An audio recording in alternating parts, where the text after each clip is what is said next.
आज मैं एक ऐसी स्टोरी लेकर आया हूं जिसे जानने की उत्सुकता आप सब लोगों में है। आप सभी यह जानने को उत्सुक हैं कि एनडीए में सीटों का बंटवारा किस तरह से होने जा रहा है, किस दल को कितने सीटों पर चुनाव लड़ना है। सीट शेयरिंग का मामला रहस्य बना हुआ है, इसमें रोमांच है। आज मैं आपको बताऊंगा कि एनडीए में सीटों का बंटवारा हो चुका है। भाजपा के कितने प्रत्याशी होंगे, जनता दल यूनाइटेड के कितने प्रत्याशी होंगे, लोक जनशक्ति पार्टी चिराग पासवान खेमे के कितने प्रत्याशी होंगे, उपेंद्र कुशवाहा के कितने प्रत्याशी होंगे और जीतन राम मांझी की पार्टी हम के कितने प्रत्याशी होंगे। आज मैं आपको यह भी बताऊंगा कि आखिर ये दल सीटों के लिए क्यों मारामारी करते हैं। क्या सीटों की मारामारी के पीछे सिर्फ सांसदों की संख्या बढ़ाना है? जी नहीं, सीटों का बंटवारा पुण्य बटोरने का काम होता है। और किस तरह का पुण्य बटोरा जाता है, खासकर क्षेत्रीय दल पुण्य बटोरने के लिए क्यों बेताब रहते हैं, बेचैन रहते हैं। आप मेरे साथ बने रहिए, मैं आपके लिए रोचक खबर लेकर आया। नमस्कार, मैं हूं विवेश त्रिवेदी और आप देखना शुरू कर चुके हैं जनता चौक लाइव। जब से नीतीश कुमार फिर से एनडीए में आए हैं, जब से उनकी party Janata Dal United NDA गठबंधन में शामिल हो गई है, तब से यह सवाल उठ रहा है कि अब सीटों की शेयरिंग कैसे हो पाएगी। अगर लोकसभा चुनाव 2019 के तरह भाजपा और जेडीयू आपस में 17 सीटों का बंटवारा कर ले तो मात्र 6 सीटें बचेंगी। आपको याद होगा कि पिछले लोकसभा चुनाव में लोजपा को अकेले 6 सीटों पर लड़ने का मौका मिला था। सवाल उठता है कि राष्ट्रीय लोक जनता दल के नेता उपेंद्र कुशवाहा अपने कितने प्रत्याशी खड़े कर पाएंगे, जीतन राम मांझी की पार्टी हम अपने कितने प्रत्याशी खड़े कर पाएगी और पशुपति कुमार पारस खेमे के लिए कितनी सीटें बच पाएंगी। यह तो तय है कि 6 सीटों में इन सारे दलों को संतुष्ट नहीं किया जा सकता है, बंटवारा मुश्किल है। तो आज मैं ये बताने जा रहा हूं कि भाजपा को अपनी सीटें त्यागनी पड़ेंगी या जनता दल यू को अपनी सीटें छोड़नी पड़ेंगी। आपको याद होगा कि लोकसभा चुनाव 2019 में भाजपा ने अपने 22 जीती हुई सीटों में से 5 सीटें छोड़ दी थी जनता दल यूनाइटेड को 17 सीट देने के लिए। तो क्या भाजपा एक बार फिर से अपनी सीट छोड़ेगी छोटे छोटे दलों को देने के लिए? क्या त्याग का सीट शेयरिंग में अपनी जीती हुई सीटें छोड़ने का जिम्मा सिर्फ भाजपा ने ले रखा है या जनता दल यूनाइटेड को भी सीट छोड़नी है? दिल्ली से जो खबर छन छन कर आ रही है उसमें सब कुछ स्पष्ट हो गया है कि बीजेपी के कितने प्रत्याशी होंगे, जनता दल यूनाइटेड के कितने प्रत्याशी होंगे, राष्ट्रीय लोक जनता दल के कितने प्रत्याशी होंगे, हम के कितने प्रत्याशी होंगे, लोक जनशक्ति पार्टी चिराग खेमे के कितने प्रत्याशी होंगे। यह जानने से पहले मैं आपको बताऊं कि सीट लेने के लिए, अधिक से अधिक सीटों पर चुनाव लड़ने के लिए क्षेत्रीय पार्टियां क्यों बेचैन होती हैं। तो इसमें एक बहुत बड़ा पुण्य लाभ होता है।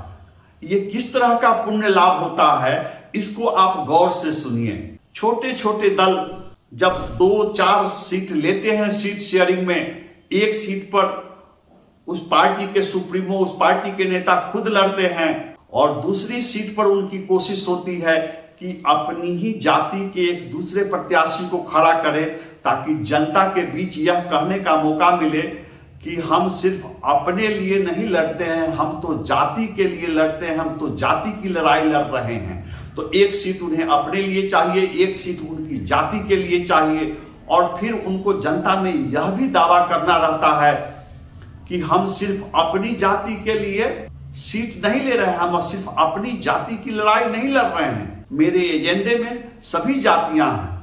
तो ये साबित करने के लिए ये दल 3 सीट कम से कम चाहते हैं, 4 सीट, 5 सीट, 6 सीट जो मिल जाए, कि ये सीट जब किसी छोटी पार्टी को मिल जाती है, छोटे छोटे दलों को मिल जाते हैं, तो वो सीटों का वितरण किस तरह से करते हैं, वो प्रत्याशियों का चयन किस तरह से करते हैं। तो यहीं पर शुरू होता है पुण्य बटोरना। जी हाँ, ये पुण्य बटोरना जो है ये करोड़ों का पुण्य बटोरना होता है। पुण्य की मात्रा होती है, पुण्य वजनदार होता है और पुण्य बटोरने के अवसर के इंतजार में सारी पार्टियां रहती हैं कि जीतते हुए गठबंधन, जीतती हुई पार्टी का सिंबल मिल जाए और हम अपने प्रत्याशी को सिंबल दें, हम अपने मनपसंद नेता को सिंबल दें और बदले में उससे बोरियां भरकर, झोलियां भरकर पुण्य लें।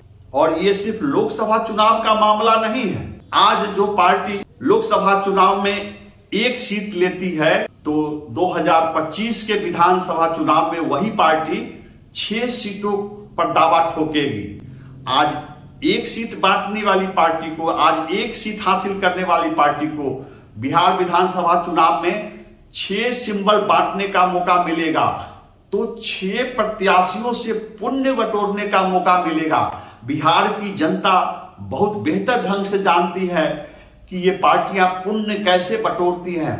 फ्री में सिंबल नहीं दिया जाता है। हर सिंबल पर, हर निर्वाचन क्षेत्र के चुनाव चिन्ह पर झोली भरकर करोड़ों के पुण्य बटोरे जाते हैं, लिए जाते हैं, उसके बाद टिकट दिया जाता है।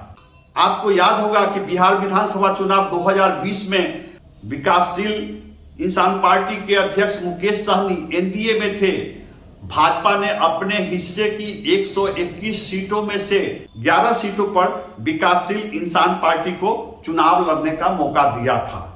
यानी मुकेश सहनी खुद एक प्रत्याशी थे और उन्होंने 10 अन्य प्रत्याशियों को अपनी पार्टी का चुनाव चिन्ह, जी हां, एनडीए की उम्मीदवारी का चुनाव चिन्ह वितरित किया था और इसके बदले में जमकर पुण्य बटोरे थे। और ये पुण्य बटोरने का काम जोखिम भरा होता है। इसमें बुद्धि, विवेक, चालाकी, चुस्ती सबकी जरूरत होती है।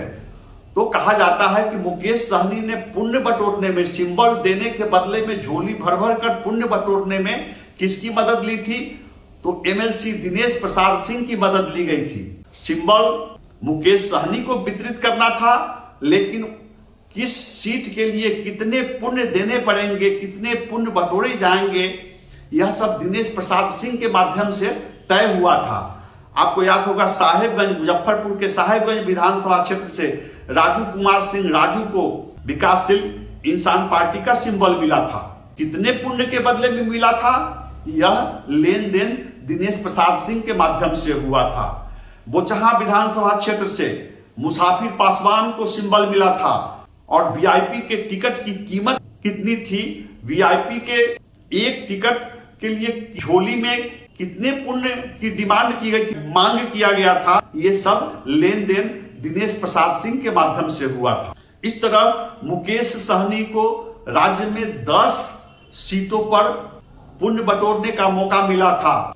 मुकेश सहनी खुद चुनाव हार गए थे, लेकिन उनकी पार्टी से राजू कुमार सिंह चुनाव जीत गए थे। उनकी पार्टी से बोचहा में मुसाफिर पासवान चुनाव जीत गए थे, मिश्री लाल यादव चुनाव जीत गए थे और सुवर्णा देवी चुनाव जीत गई थी। बाद में आपको पता है कि मुसाफिर पासवान इस दुनिया में नहीं रहे, उनका निधन हो गया। उसके बाद उनके पुत्र अमर पासवान राजद टिकट पर बोचहा उपचुनाव में प्रत्याशी बने और जीत हासिल किए। और जो बचे हुए 3 विधायक थे, 11 प्रत्याशियों में से 4 प्रत्याशी जीते थे वीआईपी के, एक का निधन हो गया और जो बचे हुए 3 विधायक थे, सुवर्णा देवी, राजू कुमार सिंह और मिश्री लाल यादव, तीनों ने बीजेपी की सदस्यता ग्रहण कर ली। मुकेश सहनी को सिर्फ बिहार विधानसभा चुनाव 2020 में ही पुण्य बटोरने का मौका नहीं मिला था। इससे पहले मुकेश सहनी 2019 में लोकसभा का चुनाव लड़े थे। महागठबंधन से मुकेश सहनी को 3 सीट मिले थे।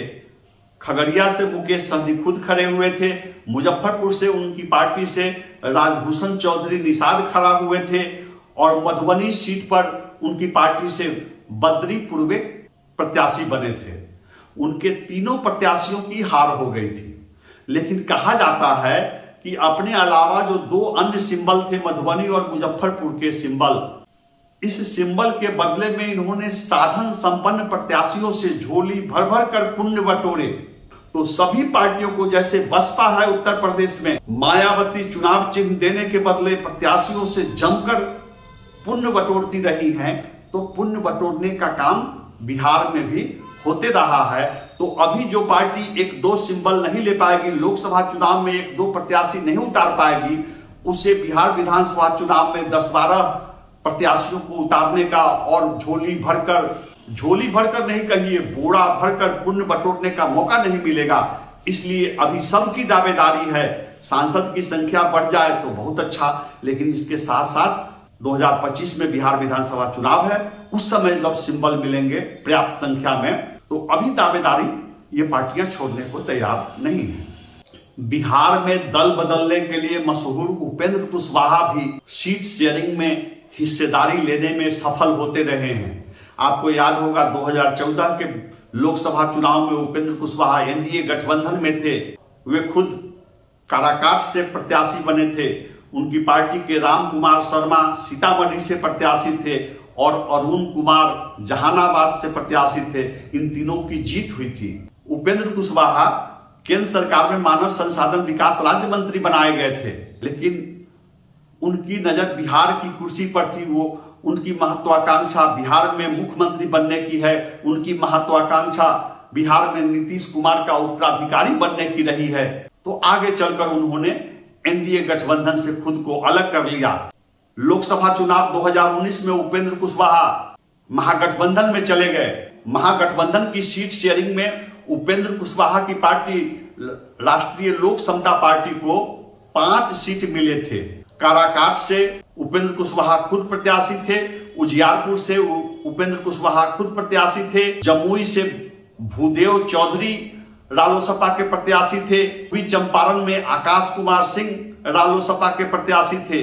आपको बता दूं कि आकाश कुमार सिंह कांग्रेस अध्यक्ष डॉक्टर अखिलेश प्रसाद सिंह के पुत्र हैं। तो पूर्व केंद्रीय मंत्री डॉक्टर अखिलेश प्रसाद सिंह के पुत्र आकाश कुमार सिंह को पूर्वी चंपारण से रालोसपा का प्रत्याशी बनाया गया था और पश्चिमी चंपारण में ब्रजेश कुशवाहा को प्रत्याशी बनाया गया था। ऐसा मैंने बताया कि उपेंद्र कुशवाहा को अपनी जाति के एक और प्रत्याशी को खड़ा करना था, तो उन्होंने पश्चिमी चंपारण में ब्रजेश कुशवाहा को प्रत्याशी बना लिया। इसके अलावा 2 सीटों पर वो खुद चुनाव लड़े और पूर्वी चंपारण में आकाश कुमार सिंह को टिकट देकर, सिंबल देकर उन्होंने जमकर पुण्य बटोरा और भूदेव चौधरी को जमुई में सिंबल देकर, टिकट देकर उपेंद्र कुशवाहा जमकर पुण्य के भागी बने। उपेंद्र कुशवाहा खुद दोनों सीटों पर हार गए। आकाश कुमार सिंह भी पूर्वी चंपारण में हार गए, ब्रजेश कुशवाहा हार गए पश्चिमी चंपारण में, भूदेव चौधरी हार गए जमुई में। जिस उपेंद्र कुशवाहा की पार्टी में 2014 के लोकसभा चुनाव में 3 सांसद जीतकर आए थे, वे खुद भी सांसद बने थे और केंद्र में मंत्री बने थे। एनडीए छोड़ने के बाद परिणाम यह हुआ, उन्हें 5 सीट तो मिले, 5 सिंबल तो मिले, लेकिन वे खुद 2 जगह से हार गए और उनके 3 अन्य प्रत्याशी भी हार गए। हाँ, वो टिकट देने के बदले पुण्य बटोरने में सफल रहे। तो अब उपेंद्र कुशवाहा को बात समझ में आ गई है कि राजनीति चाहे हम पक्ष की करें या विपक्ष की करें, खुद अगर नहीं जीत पाते हैं तो राजनीति में कोई वजूद नहीं है। तो अब उपेंद्र कुशवाहा की प्राथमिकता है कि किसी तरह से हम संसद में पहुंचे।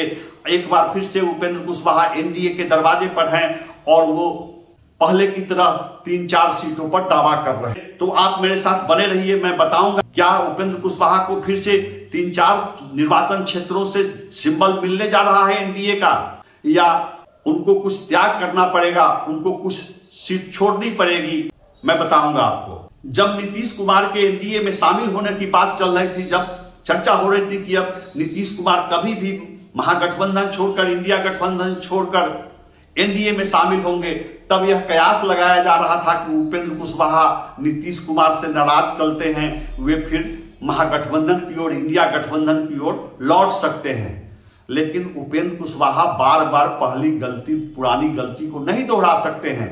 उपेंद्र कुशवाहा को मालूम है कि इंडिया गठबंधन में जाने पर जीत कराने की गारंटी नहीं है, ना तो वे अपने किसी सांसद को जिता पाएंगे, ना उनके जीतने की गारंटी होगी। पिछली बार वो 2-2 संसदीय क्षेत्र से उजियारपुर और काराकाट से चुनाव लड़कर देख लिए और हार गए। तो उपेंद्र कुशवाहा की अब पहली प्राथमिकता है संसद की सदस्यता। जब नीतीश कुमार आए तो नीतीश कुमार पर मरहम लगाने के लिए उन्होंने क्या बयान दिया? उपेंद्र कुशवाहा ने कहा कि लालू प्रसाद अपने बेटे तेजस्वी यादव को मुख्यमंत्री बनाने का दबाव बना रहे थे नीतीश कुमार पर। तो ये बात उन्होंने नीतीश कुमार को खुश करने के लिए कही। जाहिर सी बात है कि वे भाजपा के तो संपर्क में हैं ही, उन्हें भाजपा के राष्ट्रीय अध्यक्ष अपने साथ लेकर तो आए ही थे, लेकिन वे सतर्क हैं और नीतीश कुमार को भी नाराज नहीं करना चाहते हैं। जिस तरह से उपेंद्र कुशवाहा ने नीतीश कुमार पर बरहम लगाया है, अब देखना महत्वपूर्ण होगा कि उनकी पार्टी को कितने सीटों पर चुनाव लड़ने का मौका मिलेगा। एक पार्टी है हम, इसके सुप्रीमो हैं जीतन राम मांझी। इनके बेटे संतोष मांझी हाल में राज्य सरकार में मंत्री पद की शपथ लिए हैं और ये 2 सीटों के दावेदार हैं। ये 2 सीटों पर अपने प्रत्याशी खड़े करना चाहते हैं। एक सीट पर अपने परिवार से किसी को और दूसरी सीट पर जीतन राम मांझी किसी दूसरी जाति के नेता को खड़ा कराना चाहते हैं, ताकि उन्हें यह कहने का मौका मिले कि वे सिर्फ अपनी जाति की राजनीति नहीं करते हैं, उनके एजेंडा में, उनकी प्राथमिकता में दूसरी जाति के भी लोग हैं। तो मैंने आपको बताया उपेंद्र कुशवाहा फिर से 3-4 सीटों की मांग कर रहे हैं, जीतन राम मांझी कम से कम 2 सीट की मांग कर रहे हैं और चिराग पासवान अपनी पुरानी स्थिति की वापसी चाहते हैं। लोकसभा चुनाव 2019 में उनकी पार्टी को 6 जगहों से चुनाव लड़ने का मौका मिला था और राज्यसभा की 1 सीट मिली थी। राज्यसभा की उस सीट पर उनके पिता रामविलास पासवान निर्वाचित होकर संसद में पहुंचे थे। अब चिराग पासवान फिर से 6 सीटों की मांग कर रहे हैं। तो अगर चिराग पासवान को 6 सीट दे दी जाए, उपेंद्र कुशवाहा को 3 सीट दे दी जाए तो 6 और 3 9, 2 सीट अगर जीतन राम मांझी को दे दी जाए तो 11, और अगर जनता दल यूनाइटेड को लोकसभा चुनाव 2019 की तरह 17 सीट दे दी जाए तो 17 और 11 28 सीट। तो बचती कितनी है? सिर्फ 12 सीट। 40 में से 28 सीट अगर भाजपा सहयोगी दलों को ही दे दे तो भाजपा के पास कितनी सीट बचती है? 12 सीट। तो क्या भाजपा अपने को निचोड़ते अपने को सिकोड़ते हुए बिहार में 40 में से सिर्फ 12 सीटों पर चुनाव लड़ेगी? ऐसा कदापि नहीं होगा। तो सीटों की शेयरिंग बताने से पहले मैं दिल्ली से मिल रही खबरों के आधार पर आपको बताने जा रहा हूं कि किस दल को कितने सीटों पर चुनाव लड़ने का मौका मिलेगा। तो उससे पहले मैं एक बात आपको बता दूं कि नीतीश कुमार के एनडीए में आने में जो विलंब हो रहा था, उसमें यही सब सौदेबाजी चल रही थी, यही सब बात हो रही थी। और बता दूं आपको, जीतन राम मांझी की पार्टी को लोकसभा चुनाव में एडजस्ट कराने की सहमति बन गई, उपेंद्र कुशवाहा को लोकसभा चुनाव में एडजस्ट कराने की सहमति बन गई और चिराग पासवान को भी संतुष्ट करने की सहमति बन गई। इसके बाद ही नीतीश कुमार आ सके हैं। तो ये जो विलंब हो रहा था नीतीश कुमार के आने में, इसके पीछे ये बात हो रही थी कि किसको कितनी सीटें मिलेंगी। तो नीतीश कुमार को सहमत होना पड़ा है कि हाँ, सहयोगी दलों को भी सीट देना पड़ेगा। तो त्याग सिर्फ बीजेपी को ही नहीं करना है, सीट नीतीश कुमार को भी छोड़नी पड़ेगी। नीतीश कुमार को भी पिछले लोकसभा चुनाव की तरह 17 सीटों पर उम्मीदवार खड़े करने की जिद को छोड़नी पड़ेगी। नीतीश कुमार के आने से पहले एक और बात पर सहमति बन गई है पर्दे से पीछे कि जीतन राम मांझी की पार्टी के लिए गया की सीट जेडीयू छोड़ देगी और उपेंद्र कुशवाहा के लिए जेडीयू काराकाट की सीट छोड़ देगी। तो 2 सीट जनता दल यू छोड़ेगी तो जनता दल यू को सीटों की अदला बदली करनी पड़ेगी। भाजपा और जनता दल यू के बीच में जीती हुई सीटों की अदला बदली भी करनी पड़ेगी। जनता दल यू की नजर है दरभंगा सीट पर, वहां से संजय झा लंबे समय से चुनाव लड़ने का सपना देख रहे हैं। बदले में नीतीश कुमार दबाव बना सकते हैं कि मेरी पार्टी को संजय झा को दरभंगा से चुनाव लड़ने का मौका दिया जाए। तो अब आप सुनिए सीटों की शेयरिंग क्या हो चुकी है, जिसकी घोषणा नहीं हुई है, लेकिन मैं जो बता रहा हूं दिल्ली के उच्च स्तरीय सूत्रों से बता रहा हूं, जो भाजपा के गलियारे में, जनता दल यू के गलियारे में उठते हैं, बैठते हैं, लोगों की बात लेते रहते हैं, उनकी पक्की सूचना जो है कि सीटों की शेयरिंग हो चुकी है, उसकी घोषणा रणनीति के तहत नहीं की जा रही है। एनडीए इस बार इंतजार कर रहा है। एनडीए अपने सीटों का खुलासा नहीं करने जा रहा है, सीट शेयरिंग का खुलासा नहीं करने जा रहा है। लेकिन मैं बता देता हूं, जीतन राम मांझी की पार्टी हमको 1 सीट मिलने जा रहा है, 1 सीट पर वे उम्मीदवार खड़ा कर पाएंगे। जीतन राम मांझी के सामने 2 प्रस्ताव होंगे, एक राज्यसभा से वे संसद में चले जाएं। वैसे भी जीतन राम मांझी अपने उम्र का हवाला देते हुए चुनाव नहीं लड़ने की इच्छा जाहिर करते रहते हैं, तो उनके सामने एक प्रस्ताव होगा कि आप राज्यसभा में चले जाइए और उनकी पार्टी से किसी एक नेता को एनडीए का सिंबल दिया जाएगा। उनके पुत्र संतोष मांझी अभी हाल में राज्य सरकार में मंत्री पद का शपथ लिए हैं, तो यह देखना महत्वपूर्ण होगा कि संतोष मांझी गया से चुनाव लड़ते हैं या जीतन राम मांझी अपने परिवार से किसी दूसरे व्यक्ति को गया से उम्मीदवार बनाते हैं। जीतन राम मांझी की पार्टी हम के हिस्से में सीट शेयरिंग में एक सीट जा रही है। अब आइए आप राष्ट्रीय लोक जनता दल उपेंद्र कुशवाहा की पार्टी, पहले उपेंद्र कुशवाहा की पार्टी का नाम था राष्ट्रीय लोक समता पार्टी। 2019 के लोकसभा चुनाव में रालोसपा के एक भी सांसद निर्वाचित नहीं हुए, तो अब बदली हुई परिस्थितियों में उपेंद्र कुशवाहा को भी यह गौर करना पड़ेगा कि बीजेपी के पास खुद एक कुशवाहा नेता आ गए हैं। जी हां, जो अभी प्रदेश अध्यक्ष भी हैं और राज्य के डिप्टी सीएम बनाए गए हैं सम्राट चौधरी। तो सम्राट चौधरी के रहते हुए दूसरे बड़े कुशवाहा नेता की जरूरत ज्यादा नहीं है बीजेपी को, लेकिन फिर भी बीजेपी कोई चूक नहीं करना चाहती है। बीजेपी अपनी किलाबंदी में कोई सुराख नहीं छोड़ना चाहती है, इसलिए उपेंद्र कुशवाहा को भी एनडीए गठबंधन में शामिल किया जा रहा है और उन्हें इस बार 2 सीट पर चुनाव लड़ने के लिए राजी किया जाएगा। काराकाट की सीट पर उपेंद्र कुशवाहा खुद लड़ लें और किसी एक अन्य सीट पर अपने पसंद के प्रत्याशी को सिंबल देकर पुण्य बटोर ले, पुण्य के भागी बने, तो हमको 1 सीट, उपेंद्र कुशवाहा के हिस्से में 2 सीट और चिराग पासवान को भी इस बार त्याग करना पड़ेगा। चिराग पासवान को इस बार 4 से अधिक सीट नहीं मिलने। पिछली बार उन्हें 6 लोकसभा सीटों पर प्रत्याशी खड़े करने का मौका मिला था और राज्यसभा की 1 सीट दी गई थी। इस बार चिराग पासवान को 4 सीट पर सिंबल मिल पाएगा। चिराग पासवान के सामने एक प्रस्ताव रखा जाएगा कि वे हाजीपुर सीट अपने चाचा पशुपति कुमार पारस के लिए छोड़ दें और उनकी मां को राज्यसभा में भेज दिया जाएगा, लेकिन चिराग पासवान शायद इसके लिए तैयार नहीं होंगे। चिराग पासवान ने हाल में हाजीपुर में एक बड़ी सभा की है। वे अपने पिता की कर्मभूमि हाजीपुर को छोड़ने के लिए कतई तैयार नहीं है।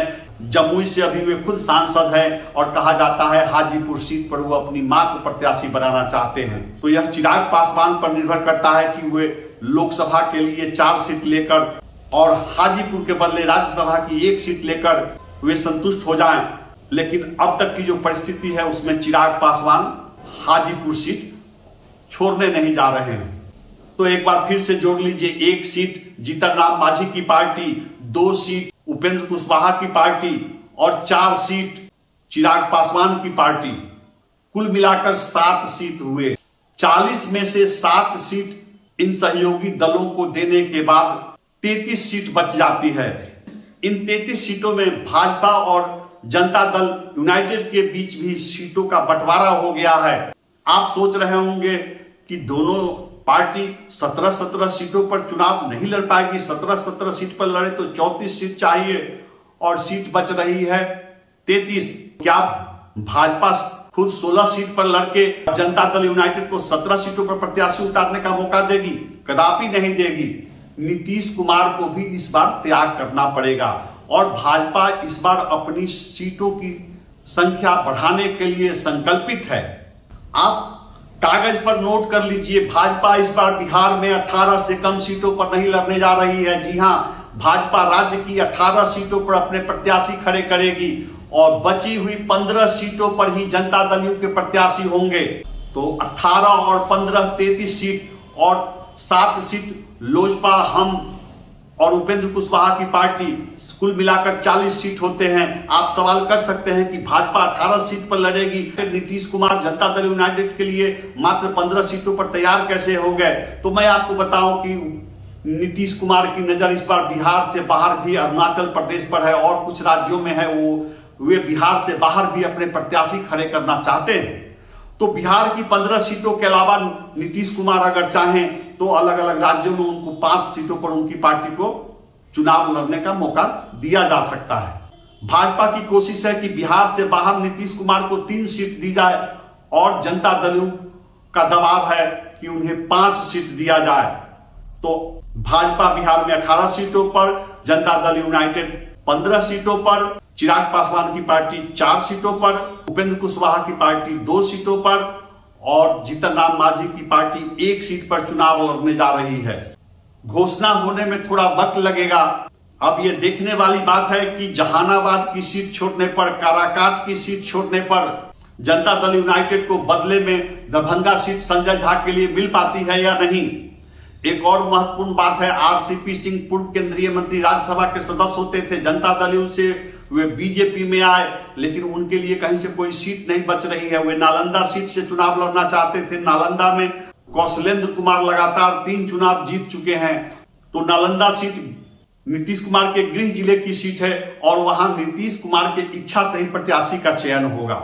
एक बार सुगबुगाहट हुई थी, नीतीश कुमार और आरसीपी सिंह के बीच टेलीफोन पर बातचीत हुई थी और लगा था कि गिले शिकवे भुलाकर आरसीपी सिंह को फिर से जनता दल में लाया जाएगा, लेकिन नीतीश कुमार के इर्द गिर्द जो 24 घंटे होते हैं, संजय झा और अशोक चौधरी, ये दोनों कभी नहीं चाहेंगे कि कोई अनुभवी ताकतवर नेता, आरसीपी सिंह जैसा नेता फिर से नीतीश कुमार के अगल बगल बैठने लगे। बड़ी मुश्किल से अशोक चौधरी और संजय झा ने ललन सिंह को किनारे लगाया है, तो ललन सिंह के किनारे लगने के बाद अगर आरसीपी सिंह जैसे हेवीवेट नेता फिर से नीतीश कुमार के सलाहकार बन जाते हैं, तो सत्ता के अंतःपुर में अशोक चौधरी की अहमियत कम जाएगी, संजय झा की अहमियत कम जाएगी। तो इस बात की गुंजाइश कम दिख रही है कि आरसीपी सिंह को एनडीए से टिकट मिल पाएगा। ये अब तक की खबरें थी। 1 सप्ताह के अंदर मेरे पास ये जानकारी आ जाएगी कि किस सीट पर भाजपा के प्रत्याशी होंगे, किस सीट पर जनता दल के प्रत्याशी होंगे, किस किस सीट पर उपेंद्र कुशवाहा की पार्टी के प्रत्याशी होंगे। तो आप मेरे साथ बने रहिए, मैं आपको सारी जानकारी दूंगा। नमस्कार। आपसे आग्रह है कि मेरे चैनल जनता चौक लाइव को अधिक से अधिक शेयर कीजिए ताकि मेरी खबरें ऐसे दर्शकों तक पहुंच पाए जो अब तक मेरी खबर नहीं देख पा रहे हैं। नमस्कार।